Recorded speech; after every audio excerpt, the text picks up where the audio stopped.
Cześć, witajcie w kolejnej odsłonie na moim kanale.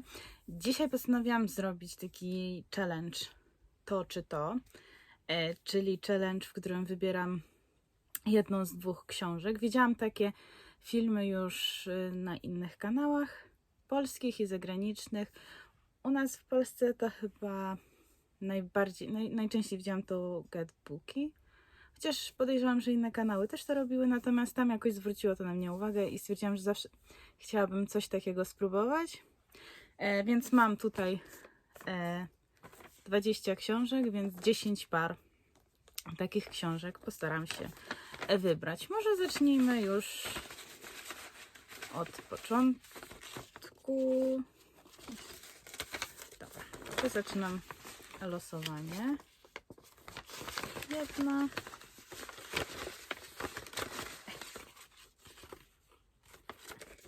Tu mi się dwie wylosowały, ale wiele. I mamy tak. Seria You, czyli książki z Goldbergiem.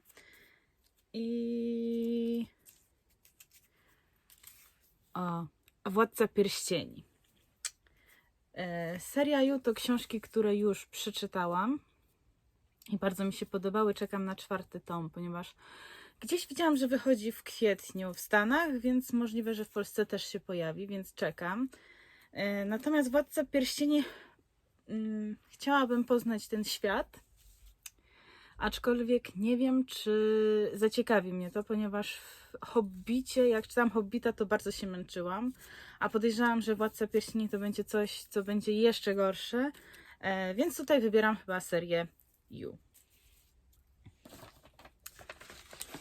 Kolejne dwie książki. Jedna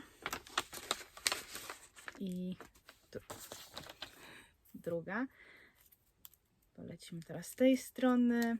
Seria Geniusz, czyli książki Leopoldo Gołta o geniuszach świata informatycznego, którzy dostają wielką szansę, aby zaistnieć w tym świecie, aby uzyskać panowanie nad światem w pewnym sensie i aby stać się popularnymi, może w ten sposób. Natomiast nie zdradzę dużo, ale powiem, że to nie jest takie kolorowe, jak przedstawione jest to w zgłoszeniu. I mamy tutaj 3 bohaterów.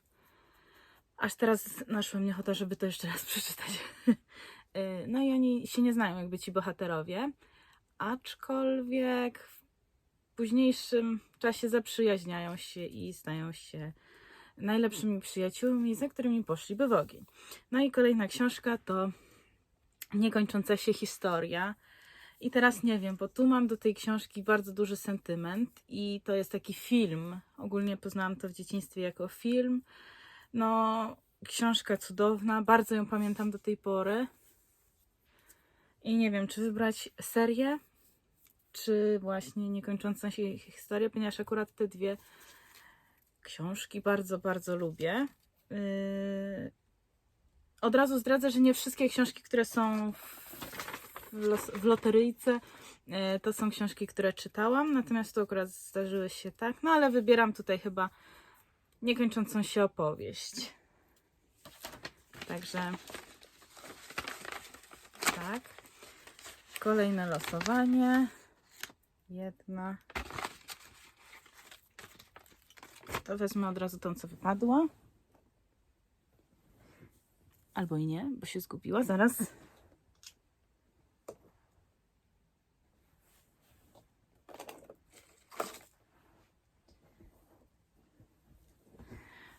Muszę zrobić chwilkę chyba cięcia, gdyż zagubiła się karteczka, jakby wpadła w trójkąt bermudzki. Powiem wam, że zginęła gdzieś ta karteczka i jej nie mogę znaleźć nigdzie. Przeszukałam tutaj praktycznie wszystko na podłodze, ale nie wiem, gdzie wpadła. Pewnie znajdzie się, jak już nie będę jej potrzebować. Natomiast zauważam też, że nie podłączam sobie w tamtym klipie mikrofonu, także troszeczkę dźwięk się zmieni. No ale to są moje początki i jeszcze nie do końca ogarniam wszystko. Natomiast mam nadzieję, że z każdym filmem będzie lepiej i lepiej. Także wylosujmy kolejne dwie książki. Mam tutaj Pieśń o Achillesie, a druga książka to powieść graficzna Heartstopper. No i to są takie dwie książki, które są moimi ulubieńcami. Pieśń o Achillesie to historia przeznaczenia Achillesa, czyli jakby jak on na niego wpływa. Mamy tutaj już pokazaną miłość Patroklosa Achillesa, która nie do końca jest akceptowana przez ich towarzystwo, przez ich środowisko, zwłaszcza przez matkę Achillesa. Natomiast Heartstopper to jest taka urocza młodzieżówka, która skradła moje serce. Mamy wiele ciekawych tematów tam powiedzianych. Ale z tego zestawienia ja zdecydowanie wybieram Pieśń o Achillesie, ponieważ najwięcej, chyba więcej emocji po prostu u mnie wywołała niż Heartstopper, więc tą bym zostawiła, a tą bym się pozbyła.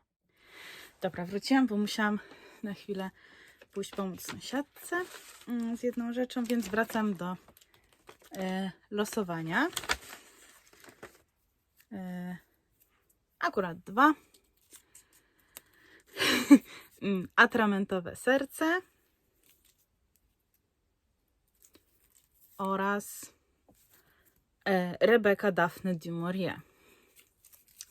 Atramentowe serce, chyba po poprzednim filmie wiadomo o co chodzi. Mamy ojca z córką, którzy żyją sobie spokojnym życiem. Ojciec jest introligatorem. Córka natomiast uczy się w szkole, ale przez pracę ojca, ponieważ on bierze dużo zleceń w różnych częściach świata, co jakiś czas zmienia szkołę. No i oni mieszkają sami w dwójkę, ponieważ z mamą, jakby ze zniknięciem mamy wiąże się pewna historia. Więc mieszkają sami. No i w pewnym momencie ona tam zauważa właśnie Smoli Palucha, który stoi pod jej oknem, wypatruje ją. No i ona się strasznie boi, mówi o tym ojcu. Ojciec idzie się z nim zobaczyć. No i z tego momentu zaczynają się ich niezbyt dobre przygody. Oni w pewnym momencie nawet we Włoszech lądują. Więc tak, dobra młodzieżówka, dobra trylogia i właśnie bardzo lubię. No i Rebecca Daphne du Maurier, która ostatnimi czasy bardzo skradła mi moje serce, bo naprawdę dobrze napisana, ciekawa historia. Właśnie moja ulubiona postać, czyli Rebecca, która w ogóle nie pojawia się jako fizyczna osoba w książce. I tu mam zagwozdkę, co wybrać, bo Atramentowe serce to jednak jest sentyment, a Rebecca to teraz nowe odkrycie. Ale chyba pójdę z sentymentem i wybiorę Atramentowe serce. Także, ponieważ myślę, że dlatego wybieram, ponieważ tu lubię większość bohaterów i każdy ma jakiś swój charakter. Natomiast w Rebece ja nie polubiłam żadnego bohatera, oprócz właśnie tytułowej Rebeki. Kolej znowu spadł. Ale tym razem nic się nie zgubiło. Kolejne dwie pozycje. Mam wiecznie gdzieś swoje włosy i dlatego tak tu patrzę, ponieważ przeszkadzają. Kolejna książka. Pułapka na motyla Hanny Samson. I Gra Singli. A Gra Singli już nie była? Czy ja mam po prostu jakieś urojenia? Nie było. Czyli ja mam jakieś po prostu urojenia. Gra Singli, obyczajówka, która opowiada historię młodej tenisistki, która od zera do tej gwiazdy światowej się dostaje. No i pokazane jest, jakim kosztem to robi i jak to na nią wpływa. I Pułapka na motyla to jest poważna literatura opowiada nam historię bohaterki, gdzie w zasadzie mamy pokazane jej życie, jej trudną, jakby trudność tego życia. Teraz mi się z drugą książką Hanny Samson myli ta książka. Zimno mi mamo jeszcze Hanny Samson, którego nie polubiłam, więc muszę chwilę się zastanowić dokładnie, o czym była, ale mieliśmy tutaj kobietę, która zawsze była taka gnębiona, już przypomniałam sobie, była gnębiona przez rodziców, w zasadzie przez matkę. Matka wymagała od niej bardzo dużo rzeczy takich też nierealnych i w zasadzie ona od dziecka była już dorosłą w zasadzie.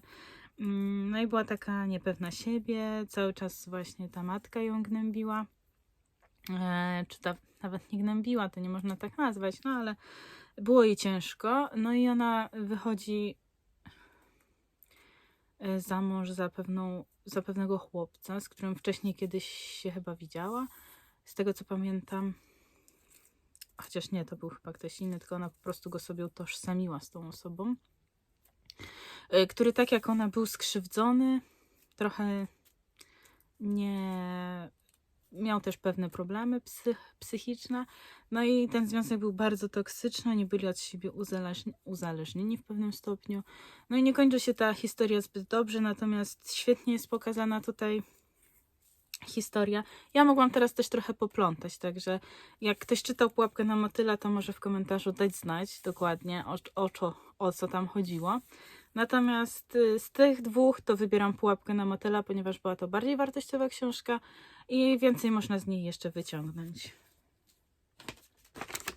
Kolejne dwie.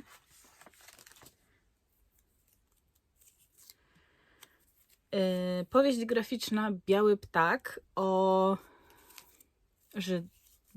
żydowskiej społeczności, w zasadzie o Żydach we Francji.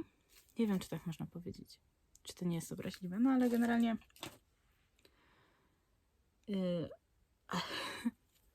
o żydowskiej dziewczynce, która jako jedyna w zasadzie ze szkoły trafia pod opiekę rodziny, która ją ukrywa. No i pokazana jest cała jej historia przez całą wojnę, jak to tam ona żyła, jak sobie radziła bez rodziców, ponieważ jej rodzice też zniknęli. I w sensie no zostali zabrani i tam nawet jej historia, no jej historia jest bardzo pokazana i Biały ptak nawiązuje też do historii z Cudownego chłopaka, bo to jest ta sama autorka i tam właśnie Biały ptak to jest historia jakiegoś tam babci, jakiegoś prześladowcy tego właśnie naszego cudownego chłopaka. Druga książka to Mistrz i Małgorzata, czyli powieść Buchakowa, której nigdy nie dokończyłam. Zawsze w tym samym momencie zawsze się odkładam tą książkę, już nigdy do niej nie wracam. Czas to zmienić, więc podejrzewam, że dobrym pomysłem byłoby wybranie Mistrza i Małgorzaty. Natomiast przez to, że ja już do niej podchodziłam z 3-4 razy, to wybieram zdecydowanie Białego ptaka. To wszystko przez to, że Mistrza i Małgorzaty nigdy nie skończyłam, natomiast wiem, z czym to się je i wiem, o co tam chodzi. Dużo spoilerów, dużo nawiązań biblijnych jest w tej książce. No i wiem, że Małgorzata goła na świni lata po Moskwie, więc do tego momentu nie doszłam, natomiast wiem, że jest taki moment. Dwie kolejne książki, czyli Metro 2000, no trylogia Metra i Gentleman w Moskwie. Takie rosyjskie trochę te dwie książki się wylosowały. Metro, czyli postapokalipsa i historia Arcioma. Arciom tam był. Ja dawno czytałam tę książkę, więc nie pamiętam już, jak się nazywał główny bohater, natomiast czytałam to po moim pobycie w Moskwie. I jak czytałam tę książkę, to właśnie mogłam mniej więcej skojarzyć sobie całą trasę, jak to tutaj szedł nasz bohater i jak wyglądały te stacje kiedyś, bo byłam tam, więc tutaj taka fajna fajna ta trylogia jest, fajna, można tak powiedzieć. Na pewno jest zaskakujący zwrot akcji w środku i w końcu. Najgorsza z tych 3 tomów uważam jest środkowy tom, natomiast trzeci oddaje. No i Dżentelmen w Moskwie, czyli historia hrabiego Rostowa, który zostaje jakby zesłany, można tak to powiedzieć, do życia w Metropolu, hotelu Metropol, przez całe swoje życie bez prawa wychodzenia z tego hotelu, czyli jego całe życie musi się właśnie ograniczyć już do tego życia w hotelu. Jak już jestem w trakcie tej książki i chcę ją skończyć, to wybieram Dżentelmena w Moskwie, żeby móc skończyć tę książkę. Natomiast mam ogromny sentyment do metra, no ale niestety przegrało tę walkę. Zimno mi mamo, Hanny Samson. Książka w zasadzie opowiadająca historię kobiety również, która chodzi do psychologa i to są właśnie, ja uważam, że to są takie trochę jej wizyty u tego psychologa właśnie tutaj w tej książce. Ja nawet ją pokażę, bo ona tutaj jest. Trochę się kadr teraz może poruszyć, natomiast to jest właśnie ta książka. Jest to kobieta, która ma depresję, czuje się jakby taka... Znaczy ona nie czuje się. Czuje, że jej życie nie ma sensu i że tak naprawdę no ona nie wie, co chce od tego życia. Opowiada o swojej córce, o swoim mężu, o swojej matce, która też z którą też nie miała dobrych relacji. Ona miała bardzo toksyczne relacje. Znowu bym zgubiła karteczkę. Już byśmy się nie dowiedzieli, jaka to była ta, która już wcześniej nam opadła. Ona tak naprawdę pokazuje też toksyczne relacje z mężczyznami, jakie ta nasza bohaterka miała. Ale książkę czytało mi się niemiłosiernie źle, więc ja już od razu mogę powiedzieć, że ona przegra w tym zestawieniu. No i kolejna książka, też Daphne du Maurier, Moja kuzynka Rachela. Ja w ogóle u Daphne du Maurier przeczytam 2 książki jej, no i lubię te postaci, które są właśnie tymi złymi postaciami, jeśli można tak to powiedzieć. No i tutaj mamy młodego mężczyznę, którego wuj wyjeżdża do sanatorium we Włoszech. No i tam właśnie spotyka Rachelę, która no i tam w tych Włoszech ten wuj umiera. No i Rachela przyjeżdża do tego młodego mężczyzny, zaczyna tam żyć, no jako że była żoną tego nie wiem, czy on był hrabią, no ale tego wuja. No i tutaj ten nasz chłopak poniekąd zakochuje. Znaczy on czuje, że się w niej zakochuje, ale czuje też, że to jest nieprawidłowe. Bardzo nie lubiłam tej postaci, natomiast Rachela to była baba z jajami.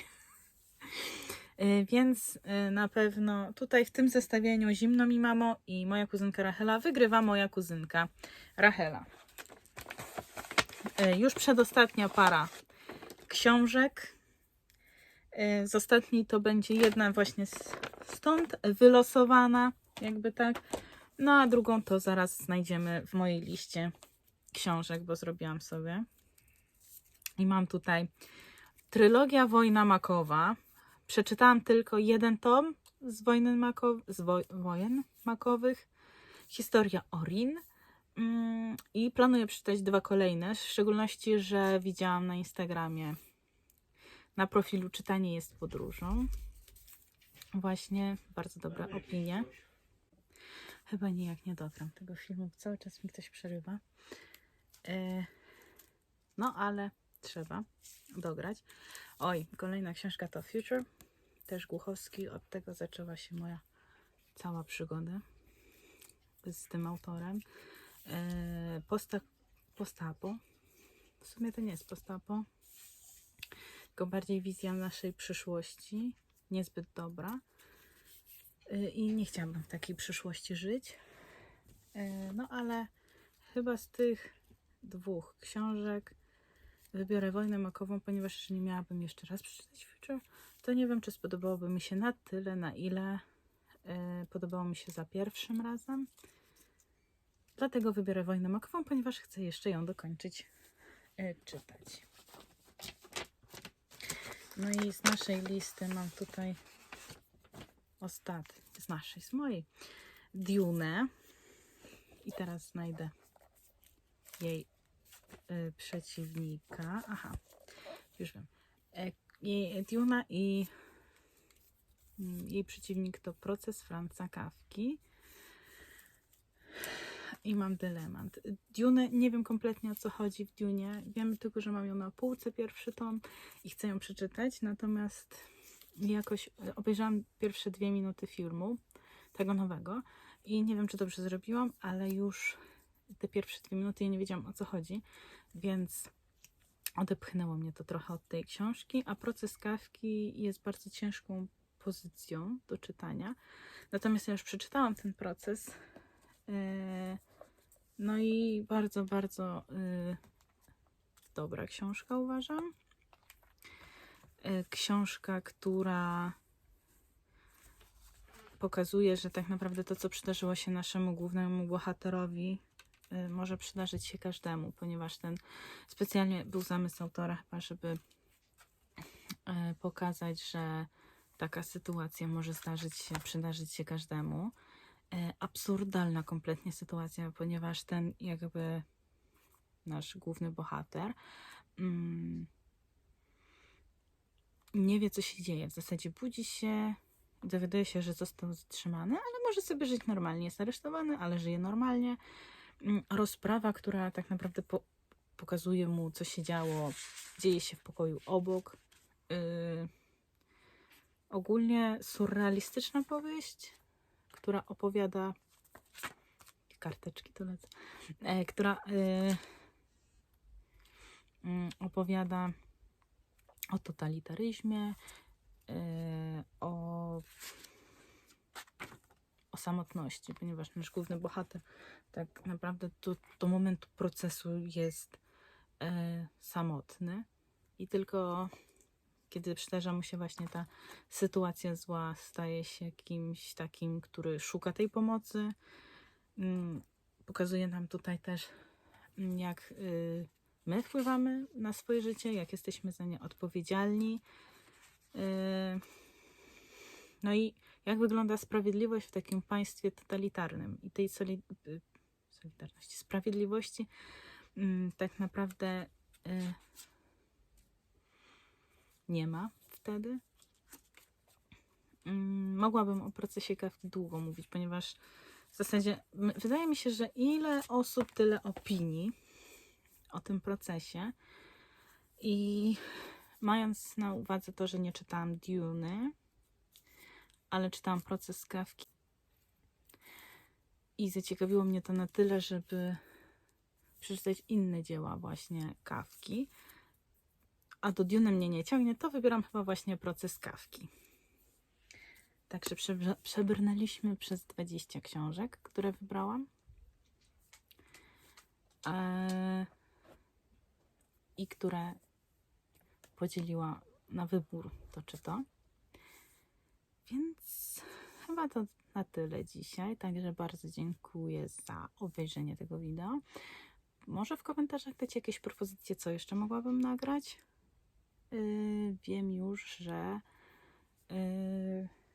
mam pewne plany co do filmów, ale nie wiem, czy to są takie, które chcielibyście wy zobaczyć, więc dajcie znać w komentarzach, zostawcie lajki, no i subskrypcję, bo chyba każda to prosi, nie? Dzięki za obejrzenie, cześć!